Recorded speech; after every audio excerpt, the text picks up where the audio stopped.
కాపునాడికి గుంటూరు జిల్లాలో నూతన కార్యవర్గం ఏర్పాటైంది. జిల్లా అధ్యక్షుడిగా చలువాది రాంబాబు, యువజన విభాగం అధ్యక్షుడిగా గోలి శ్రావణ్ కుమార్ నియమితులయ్యారు. కాపునాడు జాతీయ అధ్యక్షుడు గాళ్ల సుబ్రహ్మణ్యం చేతుల మీదుగా రాంబాబు, శ్రవణ్ కుమార్ నియామక పత్రాలు అందుకున్నారు.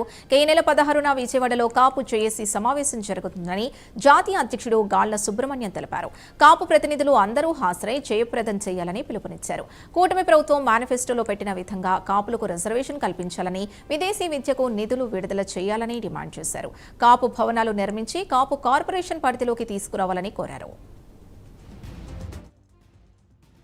నమ్మకం ఉంచి ఈ గుంటూరు జిల్లా పార్లమెంటు అధ్యక్షుడిగా నన్ను ఎన్నుకున్నందుకు, వారు నా మీద పెట్టిన నమ్మకాన్ని నేను వమ్ము చేయకుండా కాపులకి అండగా, కాపు కార్యక్రమాలకి ఏ కార్యక్రమమైనా సరే కాపుల కార్యక్రమాన్ని ఈ జిల్లాలో, గుంటూరు జిల్లాలో ముందుకు నడిపిస్తానని, మన కాపు కార్పొరేషన్ నిధులు, ఈబీసీ, కాపు భవనాలు, కాపులకి ఉన్న సమస్యలు ఏ గవర్నమెంట్ వచ్చినా ఈ కాపుల సమస్యలు మాత్రం అలానే ఉంటున్నాయి. కానీ ఈసారి ఈ కాపునాడు ఆధ్వర్యంలో కాపు సమస్యల్ని పరిష్కార దిశగా తీసుకెళ్తానని చెప్పుకుంటూ అందరికీ ధన్యవాదాలు తెలుపుకున్నా. సెలవు.